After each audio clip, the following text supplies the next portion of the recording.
Hello everyone and welcome to the Atelier Nekozuki podcast. This is episode 73.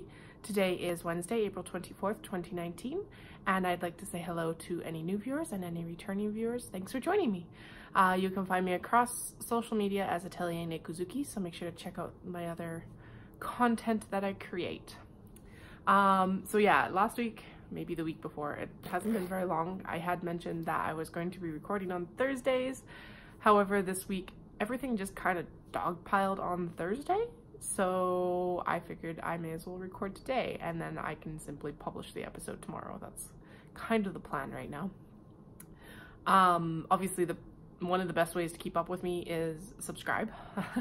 There's also the little bell icon so you can get notifications when I post videos, or subscribe to the newsletter because every Friday I send out a print of the week selection, and then I also give a link to the actual podcast as well so that you can come join us and take a look there. That will link through to YouTube, and then that link in the description box below for YouTube actually contains the link to the show notes with all the information about the yarn and the patterns and designer names as well, so that you can go check them out after I've talked about them. And so without further ado, let's go into faux. Nothing that you actually saw last week is finished. However, my spin teacher is having a baby girl in June, and she is nearly finished teaching before her daughter is born. So that kind of cracked the whip on me to make sure that I got her baby knits done in time. So this has only just been knit. I haven't actually blocked it or anything like that. So, or woven in ends, but I do need to get that going as well. But this is the Beloved Bonnet by Tin Can Knits out of Richard DeVries yarn in the Hugs colorway. And it is a super bright neon pink, and I absolutely love it, and it's so cute. So her baby's due in June. I did end up knitting the baby size of the hat because I didn't think there would be a lot of use for a woolly bonnet in June. I get it that like they have to wear hats all the time, but I feel like this is a better winter hat, and honestly a lot of knits end up being just newborn size, and what if the baby doesn't fit the knits? I just go with baby sizing usually. Oh, and I did hold the yarn doubled throughout the project because it is a fingering weight yarn and it calls for about a DK, and it is a lighter fingering, so, or at least, so I went from a 4-ply to an 8-ply is basically what I did. So I really like it. I love the fact that the colorway name is called Hugs. I've had this yarn in my stash for a while, so I got to use up some stash yarn, and it's just super cute. And then this like ties here, and you can do a little bow with the I-cord, and it's so friggin' cute, guys. So I hope she likes it. I did also knit a pair of hybrid booties. I'm gonna go with hybrid booties. So I started with the Zeg Warmers pattern from Tiki Knits, or Georgie Halan. I literally just looked her name up and I've already forgotten it, but it is Tiki Knits. And so same yarn, held double, and what I did is I did a repeat of the chart, and then I switched to make it more like a sock booty slipper something hybrid.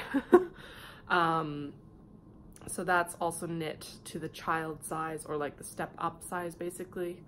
And the foot part of it, so these were supposed to be leg warmers. I decided not to do leg warmers. And then the foot part is actually from Rye from Tin Can Knits. I just took out the garter stitch section in the middle, so that basically I just followed the instructions for the heel, and then to do the actual foot, I think I also did 1 inch. Basically, I mashed up a bunch of patterns and then changed them to my own desires as well, but I think I also knit the foot 1 less inch because I think it's supposed to go an extra inch, and like, yes, I was doing the child size for the socks as well, but I think that will be more than enough for a 6-ish month old, 3 to 6 month old, because yeah. Anyway, so they'll fit for a while because it's also like quite a bit, it's really stretchy. So realistically they should wear for a while. I did not Kitchener the toe. I just did the decreases and then did one more decrease and did like basically a thumb, just wove through the end, because they are more like, they're not actual socks, they're more like booties. I was, like I said, I was gonna do the leg warmers, but it felt kind of weird. I don't know. I'm already being untraditional with my color choice, and I really wanted to give like a hat and booties set because it's cute. So anyway, the hat was knit on whatever size needles were called for. I think it's a US 6. And then, yeah, and then because the socks are also knit on a US 6 as well. But those are finished. I just gotta weave in ends and give them a good block. They are absolutely chock full of cat hair because Dahlia could not leave the yarn alone and kept jumping up on my lap and being like, "Hey mom, it's time to cuddle.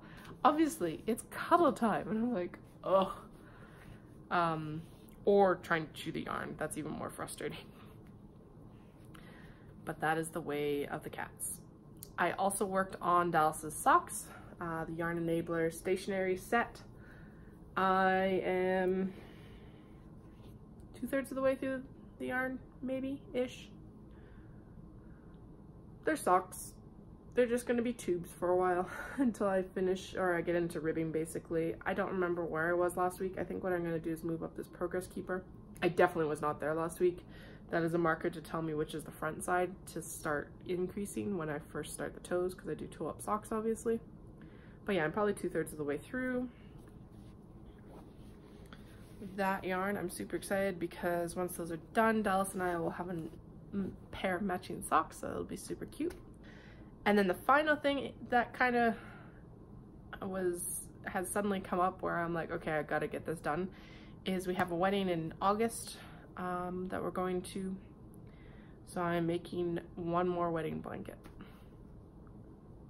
So I'm doing, it's actually, I'm not knitting it, I'm crocheting it. I can't remember what I literally just said about it. If I said knitting, I meant crochet. I am crocheting a blanket. So it's going to be the Dots blanket. It's out of Barocco Comfort Knitting and Crochet Afghans. So these are all patterns for Barocco Comfort, I believe, which is an acrylic. Yeah, it's nylon acrylic, so it's like machine washable and everything like that. I'm crocheting it out of the hook size recommended, which is the US H, or 8 5mm hook. I'm supposed to like check gauge. I totally did not check gauge. But yeah, it's a super cute pattern. I'm not using the exact same colors as the pattern. I'm actually using a really nice, obviously this blue.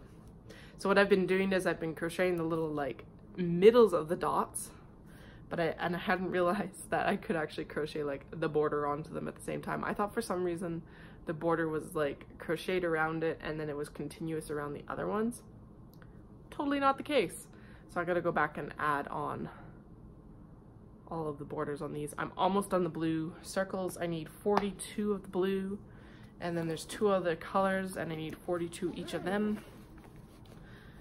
And this is awesome. I'm actually using a small box bag and it holds all 4 skeins of worsted yarn, which I am quite impressed with, to be honest. I don't generally suggest that you hold 400 grams of worsted weight yarn in the small box bags. I usually, for these ones, I usually say 400 grams of fingering weight yarn, but yeah, 400 grams of fingering weight yarn will also hold your project, which is the nice thing. This is literally just yarn, which is fine. It's not like I'm actually, like I'll crochet out of the blue or whatever color, and then I can stuff a few dots in here, and then when I come home, I just empty the bag.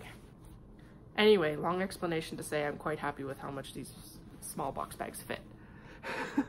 So I'm using this kind of like mulberry purple, muted lime green, I would say, that blue, and then this is like a silver heather. It's a Stella worsted, so it's a wool nylon acrylic blend. Because I didn't want to do a fully acrylic blanket, but I did want it to be machine washable and affordable. big one with blankets for me is affordability. And because it's not staying in my house and going out to someone else, I wanted it also to be machine washable. Granted, I would likely for myself knit a blanket machine washable style, but with a different yarn. But I do really like the colors. I think this yarn suits this project really nicely. It's got enough that I'm going to be able to block it really nice. And it's got a really nice drape, but not too much drape. I think it's just well suited. So yeah, I'm really excited to see how the border on these are actually working up. This is my first major crochet project.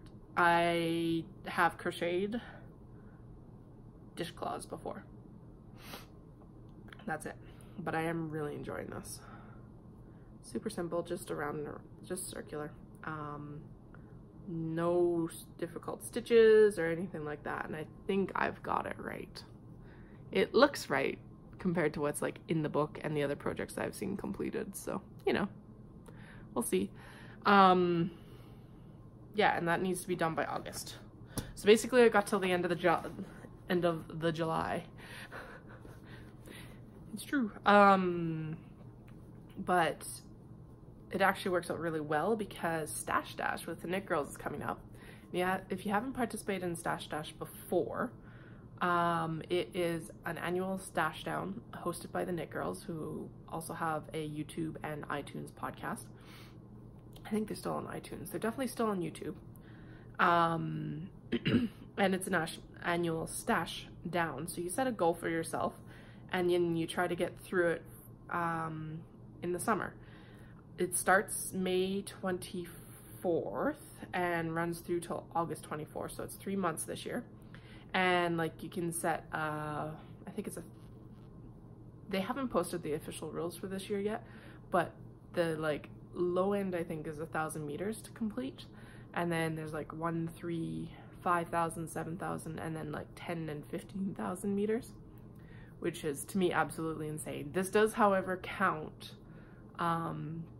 spinning, weaving, crochet, knitting, those 4 categories. And with the spinning, it's like yardage spun, and then if you knit that during the summer as well, you get to count it again. You can, as long as you have like a row to knit on something, it counts. So like if you've got a whole sweater but you need to finish off a couple rows of ribbing on the sleeve and bind off, or you have to knit the button band or something like that, then that counts as well. You can count the whole yardage of the project. So this blanket's perfect because it's going to be a lot of yardage. Like, I don't actually know how much it calls for.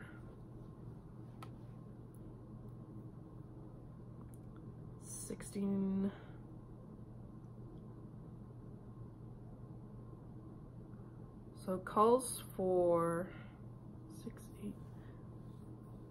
16 skeins at 210 yards. So yeah, like 3,200 yards worth of yarn. Now I'll have to do the conversions into meters for that, but well, it's actually, yeah, that said 200 meters, so 3,200 meters. So if I finish this blanket, I'll weigh it, and then that'll tell me how much yarn I used. And so I'll be well on my way to probably the 5K mark. Now, I've never won Stash Dash. You win by crossing your finish line, but I'm going to try my darndest this year. Like, if Dallas's socks aren't finished by that point, well, yeah, we're a month away, so there's total possibility that they may not be finished, or I'll leave the heels until then or something like that so that I can count the yardage. I realized after I started like really working on the whip down bin, or like whip accountability, I should have actually waited a couple months and then I could have counted it, but I'm getting stuff done. That's also important. And that's kind of the push of this. It's just a kind of accountability thing, and you just get to get a bunch of stuff done. So yeah, I've never, like I said, I've never actually finished it, but that's okay. And you can declare your category once you like have sorted out how much yardage you're going to finish for the year or for the summer. So it's not like you have to be like, I'm going to do 5K and then like just don't get even close. Like you can actually declare last day and everything like that. So if you want more succinct information, Check out the Knit Girls group on Ravelry. That's the best place to actually get all of the info, or through their podcast. They'll be doing rule updates and everything like that as a special episode closer to the start date. I think they just announced last night, like May 15th. So yeah, what did we end up doing this week? I have not been doing much reading, although I did actually just finish listening to The Guardian by Margaret Mallory. It's a historical romance set in the Highlands, and enjoyed it. It was good. It was a good romp. About what I expected of it.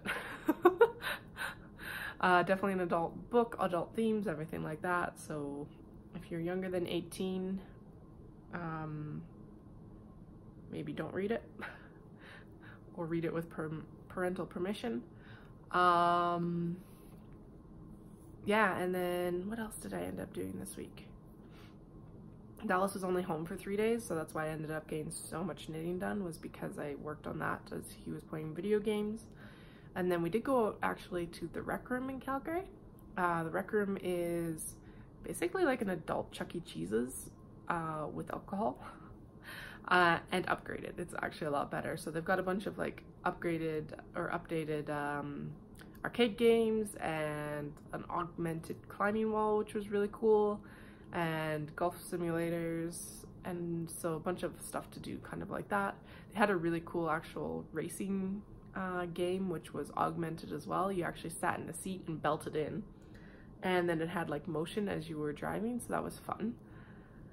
And what else did I end up doing last week? Not much. Oh, I did get my sweet peas planted yesterday, so they had been soaking probably a bit too long, but we'll see how it goes. If they don't sprout, I have planted them quite early.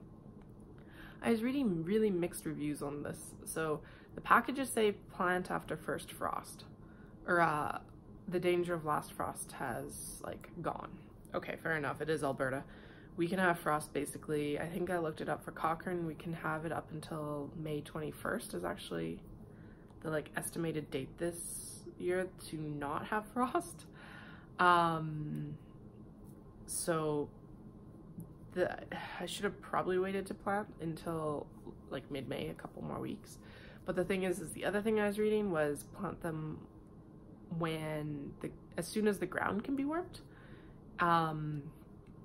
because they like the cool. So we'll see. All my other seeds have actually sprouted pretty much, even the lavender, which they were saying on the package for the lavender can take up to 50 days for it to germinate. 20 to 50 days, so I'm quite happy with that. And then I've got the catnip and the snapdragons, like everything's sprouted. The cosmos are already outside in the full sunshine. I'm kind of hardening them a bit. It's not too cold right now, it's just windy. Mostly also to get them out of the way of the cats, because that's going to be the problem now, is that as they sprout, the cats might start deciding that they enjoy the green things. Cosmos, as far as I can tell, are cat safe. But a few of these other ones are not. So hopefully it stays warm consistently, which means that we will probably get the snow this weekend that we're supposed to, but you know, it'll melt fast, right? But I was so excited about that. So yeah, it's all planted. I started a flower net as well, and I will get pictures of that when I actually get it finished. I think I mentioned that last week, that I ended up with like 1 out of 4 finished, just from jute and bamboo. Yeah, it's kind of been a slow week, and I do have some exciting things coming up with the business. I literally just got the equipment for it working though. I had to get a special foot for my sewing machine, but that meant that I had to change the feed dog plate and the feed dog. And do you think I could actually find a screwdriver to get it open? So now, okay, it's really annoying actually, because you need a really long screwdriver, which, okay, fair enough, because you have to get like the screwdriver provided doesn't fit in the space that you're provided to actually take the feed dog plate off. So I have a long enough screwdriver, but I couldn't get it open, and I don't know why. And heck, if I could actually find another screwdriver that wasn't too like The problem wasn't width, but it's like too fat. It couldn't actually get into the slot. It's a flathead that I needed, and so like it was too much metal to actually fit in the screw head. So I finally did find a basically almost, it looks like an Allen wrench, but it's got like the slotted screwdriver ends on it, and it totally cranked it down or out, got it out fine, and now the long screwdriver works too. So I don't know if they were just cranked, like the screws were cranked down too hard, and so like I couldn't get them out, or what happened. But whatever, I ended up being able to find a cheap fix for it and get this new equipment on. And I think it's going to work for what I needed to. I think it's actually going to work better for more of what I needed to, so I'm quite happy with that. And then, yeah, so